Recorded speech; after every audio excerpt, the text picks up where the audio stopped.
Welcome to Mild Moodcast, a podcast meant to explore mental health through the lens of another human hanging on by a thread. I'm Bianca, a licensed mental health counselor, here to chat about the topics we don't get enough of. So grab your headphones and let's dive into the crazy world of mental health. It's going to be a wild ride. What's going on, guys? Welcome back to another episode of Mild Moodcast. Today's episode is called When You Didn't Grow Up with the Language for This. If it's your first time listening, last week's episode is sort of like the start to this mini-series. And I started off by talking about mental health in your 30s, how things slow down. So I would love if you would give that one a listen before this one. If you don't have time, hey, I'm just glad you're here. If you've been here before, thank you so much for listening. So today we're diving into something that so many of us are figuring out later in life. What it means to not grow up with the language for your feelings, your boundaries, or even your mental health. It's something I've been thinking about a lot lately, both with clients and in my own life, because there's, like a moment in your 30s where you realize, I never learned how to say this stuff out loud. If you've ever sat there thinking, why can't I just explain what's wrong with me? Why do I just say I'm fine when I'm not? Why don't I have the words? You just weren't taught the words for what's happening inside. And that's what I want to talk about today. Let's jump into my disclaimer and then we will get into the topic. As always, while my podcast is meant to spark reflection and curiosity, it is not a replacement for therapy. If you're navigating heavy emotions or challenges, please reach out to a professional. Therapy is a safe space to process and grow. I did want to say one thing before fully jumping into the topic, sort of because it's in my outro essentially says, keep the conversation going, send me questions, and I just want to reiterate, I would love to receive questions from you guys. Anything that you want to know. It doesn't necessarily have to be specific to the week's topics. If you just have something that it's sitting on your heart, please feel free to send them my way. And I can start doing a little something maybe toward the end or at the end of, an episode where I answer people's questions. So what does it mean and why were we never taught this? So when I talk about the language for this, right, I'm talking about the ability to really name your emotions, to put words to what you're feeling so you can understand it, and maybe even let someone else understand it too. Because when you can't name what's going on, it just stays trapped inside. It turns into frustration, resentment, self-blame. And a lot of us grew up, only really knowing the big, basic emotions: mad, sad, happy, tired. And that was it. There was no nuance. No one was sitting down saying, this feeling you're having right now, that's disappointment. That's fear. Oh, that one, that's guilt. We grew up thinking we were fine as long as we weren't crying or yelling. But really, we were just learning how to swallow our feelings. For a lot of us, our families didn't talk about emotions at all. Maybe it was stop crying, you're fine. Or don't make such a big deal about it. Maybe it was just silence. Feelings were an inconvenience. And to be fair, it's not that our parents were trying to hurt us. They just didn't have the tools either. Emotional literacy wasn't something they were taught, so they couldn't teach us. And now here we are, adults, trying to build relationships, navigate work stress, raise kids maybe. But we're stuck using the emotional vocabulary of a child. We live in a generation that is fighting and has fought and will continue to fight against the stigma around mental health. We have worked to make mental health more visible, emotions more visible, create safe spaces.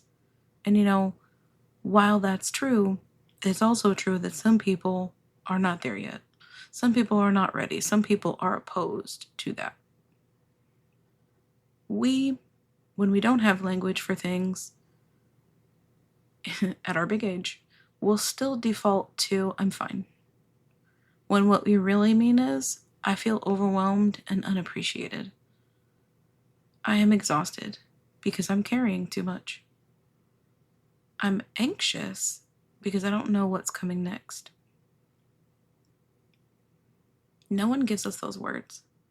No one modeled how to say, I need help, or I feel unseen, or I'm scared, this isn't working. So we go quiet.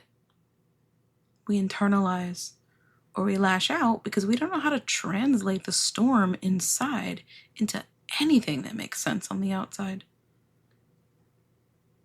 And that's fucking rough. To know that something is wrong and not be able to put it into words.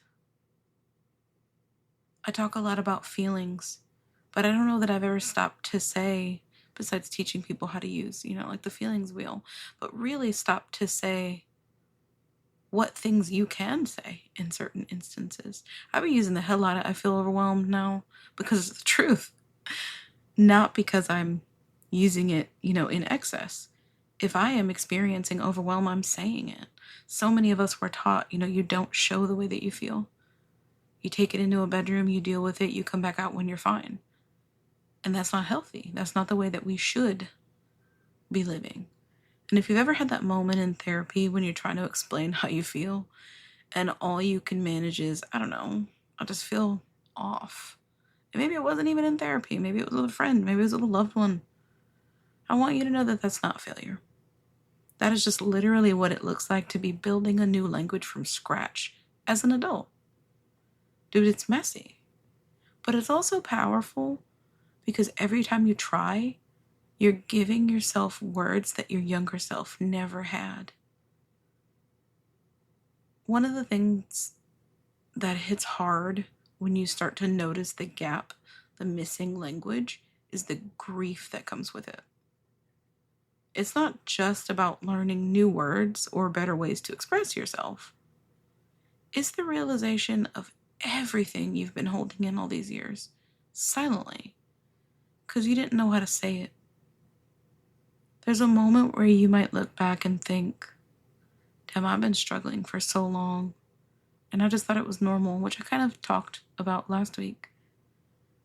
You're starting to connect the dots, like how much you minimized your own feelings and relationships because you didn't know how to ask for what you needed without feeling like a burden. Or how you avoided hard conversations because all you knew how to say was, it's fine, don't worry about it. Even though you and I both know it wasn't fine. And then sadness sets in. You start thinking about that younger version of you, the teenager or the 20-year-old, who deserved better tools, who deserved better support. Maybe certain relationships would have gone differently if you had had the words to express what you were really feeling.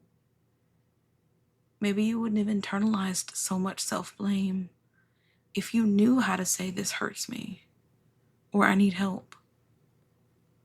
I have actually seen this so often with my clients. We'll be unpacking something from their past, whether it be a relationship, a family dynamic, a moment that they still very much feel. And they'll say something like, I didn't even know I was allowed to feel this way.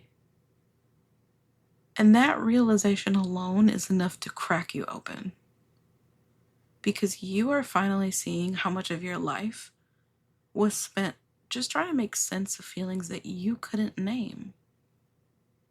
There's also like a layer of anger that comes with this grief.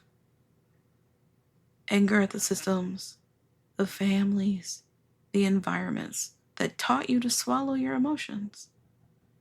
Maybe you had to be the strong one. Maybe you were told emotions were weakness, so you buried them until they turned into physical tension, headaches, stomach aches, exhaustion. And now as an adult, you're peeling all that back, layer by layer. Grief, as I've said before, is a part of healing. It's the doorway. It's the moment of, I see now what I never got. And I'm sad for that, but I'm not going to ignore it anymore. And it's tender. Yeah, that's messy. But it's also an opening. It's your opening. So it bears the question, how do you start learning a language that you were never taught? The first thing, and I say this with every ounce of emphasis in my body, is to let go of the idea that it has to be perfect. It doesn't. Emotional language is not about saying the exact right thing every time. It's about curiosity. It's about saying, okay, I'm feeling something right now. What is it? What word comes closest to describing it? And I just want to say, emotions aside, when you're learning any language, perfection isn't even on the table. Think about back in high school or middle school or maybe even college when you had to take a language class.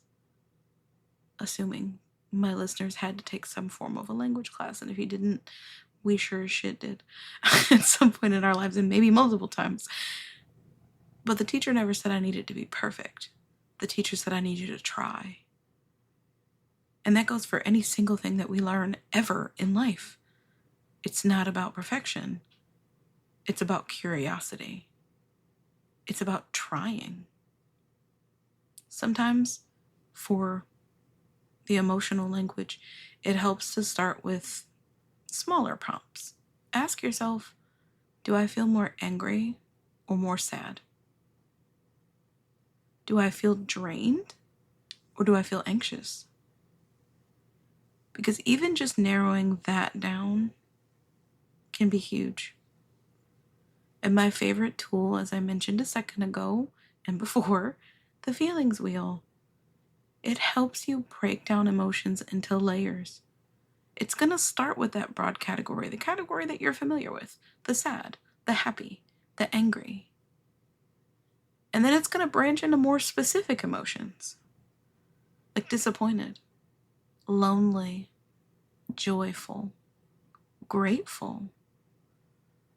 If you've never seen one, I recommend you looking it up because it's a game changer. I keep it on deck all the time because, to be honest with you, there are times where I don't even know what I'm feeling. Particularly because I can't remember all of the emotions of the feeling wheel. It's just, I don't know, not possible for my brain, but I can pull it up and I can stare at it and I can go, okay, I think I'm feeling angry. And I look in the anger section and I go, actually, you know what? None of these really fit. And then I'll look over at the sad category and I'm like, oh, damn, yeah, this one fits. Disappointed. Got it. It's not about perfection. It's just about having a tool. Another way to build this skill is journaling. And I don't mean the kind where you write this super sweet, perfect diary entry. I'm talking messy. I'm talking unfiltered. I feel weird and I don't know why kind of journaling. And even if you start with, today felt heavy, and then ask yourself, why? Why did today feel heavy? You are teaching your brain to connect the dots between your feelings and the words that describe them. Therapy, obviously, as a therapist, I'm gonna throw this one in there.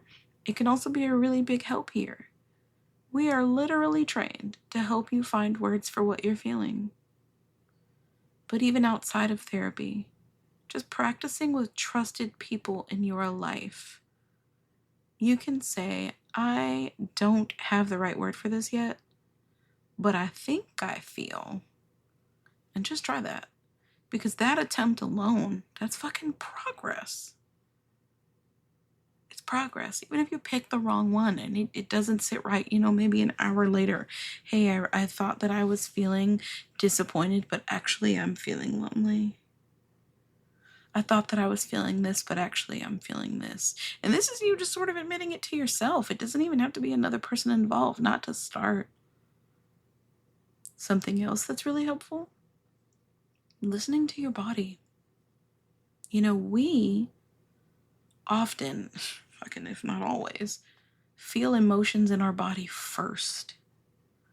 And that might sound nuts because maybe you've never paid attention to your body. And I've probably said this before. I ask people all the time because usually the number one emotion that people can connect with is anger. When you think of the way that you feel when you're angry, think about what your body does. I have a funny one. When you watch a scary movie, what does your body do when you watch a scary movie? Your chest might get tight. Your heart rate might go up. You feel like you're on the edge of your seat.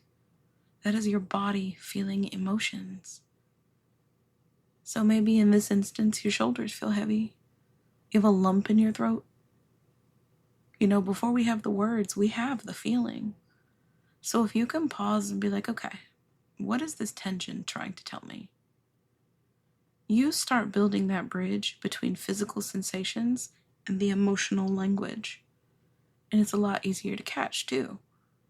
One of the things I talk about often with my clients is when we are at our most overwhelmed, it is so hard to come down from that.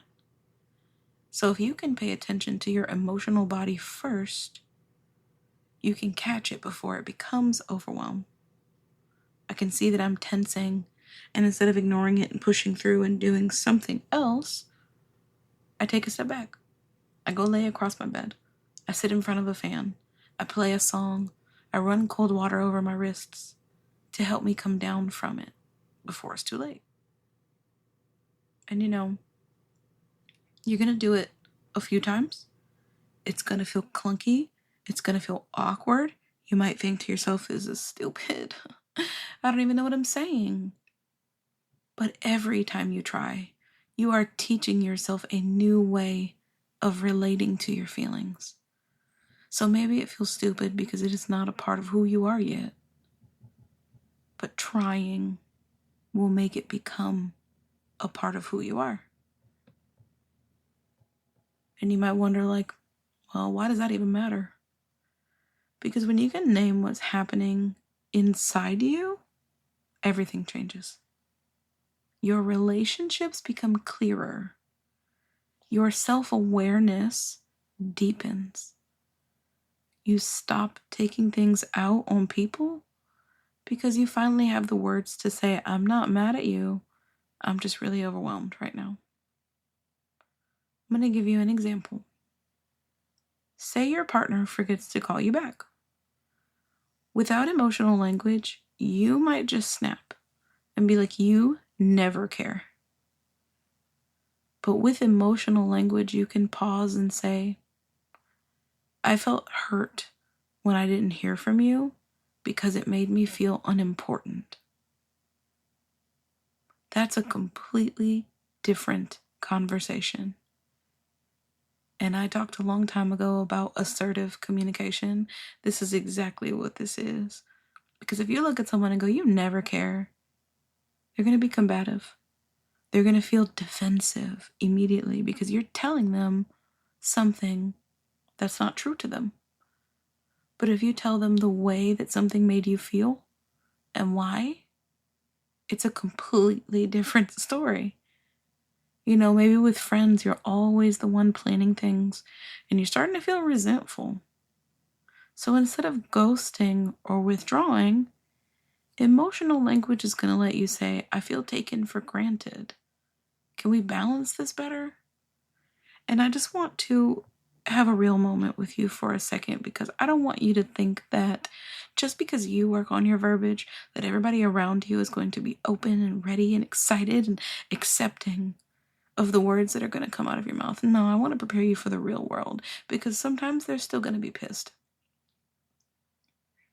You tell someone I feel a little taken for granted, and that might trigger something in them to be like, well, fuck this then, because I've never made you feel taken for granted. So know that when you change your verbiage, you do it for you. And you don't have to back down off of what you said just because they didn't receive it right. I'm a firm believer in accountability. If you say something like, I feel a little taken for granted, can we balance this better? You're respecting yourself, you're respecting them, and you're looking to collaborate in order to fix it. And someone comes at you hot and they don't want to hear it, keep doing it anyway. Because they just weren't receptive. That doesn't mean that you were wrong. Even at work, this skill is powerful. Think about how often we say, I'm just stressed. And the real feeling is I feel unsupported, or I feel unclear about my expectations. Naming the real feeling changes how you advocate for yourself. And then, of course, there's how you talk to yourself. I used to use this example a few years ago, but if you've ever just been walking and you drop your phone, the first thing that you might say is, oh my God, I'm so stupid. Are you stupid, or did you just drop your phone? And instead of looking at yourself and being like, I'm so lazy, you can say, I'm burned out because I've been pushing too hard. I burned myself out doing too many things. And that subtle shift matters. That self-talk. Because now you're looking at it as, I've exhausted everything that I can do. Not, I didn't do enough. So, if you're listening to this and realizing, yeah, I never learned to talk about feelings like this, you are not alone. So many of us are just now learning this language in our 30s, in our 40s, even 50s. And while it can feel late, it's not. Because you're giving yourself tools that your younger self never had. And that is something to be proud of. In the next episode, I'm going to talk about friendships fading and who gets to stay. Because as you start to grow, change, and find your voice, your friendships are going to shift too. Some people stay, some don't. And that can be really hard, but necessary and part of healing. I hope that you guys have enjoyed today's episode. It's a topic that I've sort of parted out, but never really sat through and gave true conversation. If you found it helpful, please let me know. But I hope you have an amazing rest of your week. Thanks for listening. Bye, guys. Thanks for tuning in to Mild Moodcast. Remember, the conversation doesn't end here. If you have any burning questions or topics you'd like me to cover, don't hesitate to reach out. You can find me on YouTube at Mild Moodcast and Instagram at Mild Mood Therapy. Let's keep the conversation going and continue to explore the wonderful world of mental health together. Until next time, stay curious and keep smiling.